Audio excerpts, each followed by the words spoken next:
Dear students, মই আজি তোমালোক সকলোকে এই ভিডিঅ'টোলৈ স্বাগতম জনাইছোঁ।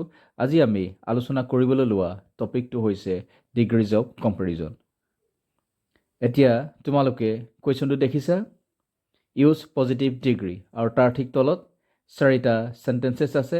আটাইকেইটা চেণ্টেঞ্চ হয় কম্পেৰিটিভ ডিগ্ৰী, নহয় ছুপাৰলেটিভ ডিগ্ৰীত আছে। গতিকে সেই আটাইকেইটা চেণ্টেঞ্চক আমি পজিটিভ ডিগ্ৰীত লিখিব লাগে। ঠিক আছে, আমি এতিয়া ফাৰ্ষ্ট যিটো চেণ্টেঞ্চ দিয়া আছে সেই চেণ্টেঞ্চলৈ যাব বিচাৰিছোঁ। Gold is the brightest of all metals. এনচাৰটো হ'ব no' metal is as bright as gold.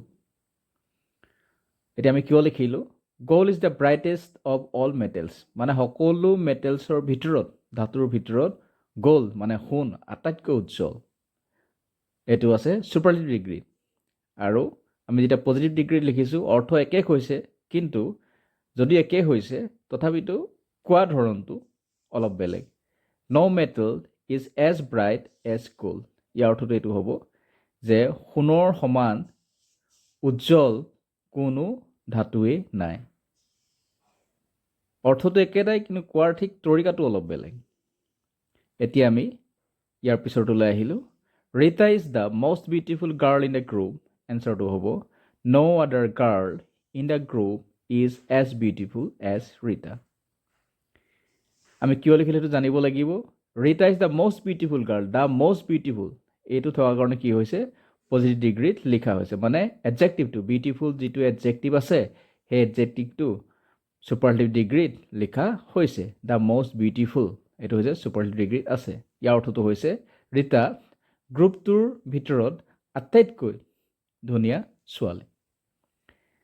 এতিয়া পজিটিভ ডিগ্ৰী কি হৈছে ন' other girl in the group, মানে গ্ৰুপটোত থকা কোনো ছোৱালীয়ে নহয়, কি নহয়, is as beautiful as Rita, ৰীতাৰ সমান ধুনীয়া নহয়। বা কোনোবাই এইটো এজটো চ' লিখিব পাৰে, তেতিয়াও শুদ্ধ হ'ব। এনেকৈ লিখিব পাৰে no' other girl in the group is so' beautiful as Rita, সেইটো হ'ব। 3 নম্বৰটোলৈ আহিলোঁ।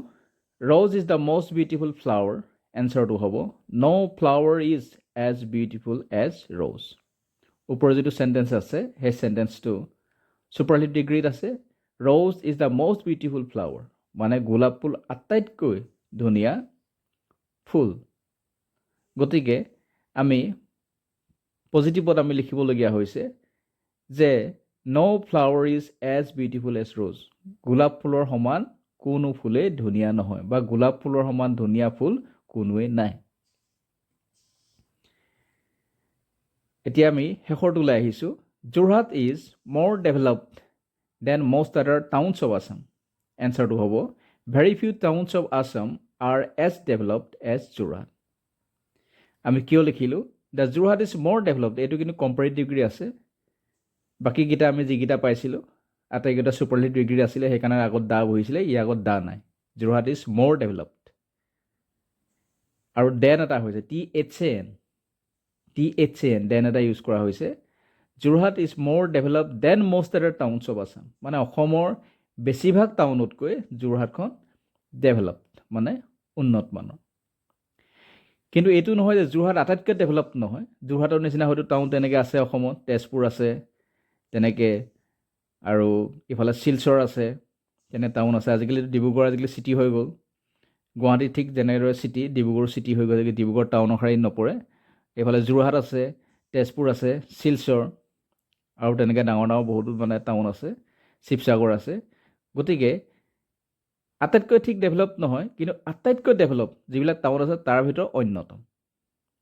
তাৰ অৰ্থটো হৈছে যোৰহাট অসমৰ আটাইতকৈ ডেভেলপ টাউনবিলাকৰ ভিতৰত অন্যতম।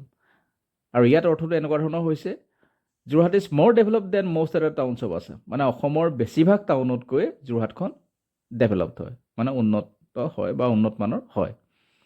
এতিয়া ইয়াত আমি যিটো পজিটিভত লিখিছোঁ তাৰ অৰ্থটো এনেকুৱা হৈছে very few towns of Assam, অসমৰ খুব কম সংখ্যক টাউনহে বা নগৰহে are as develop as Jorhat, যোৰহাটৰ সমান ডেভেলপ হয় বা উন্নত মানদণ্ডৰ হয়।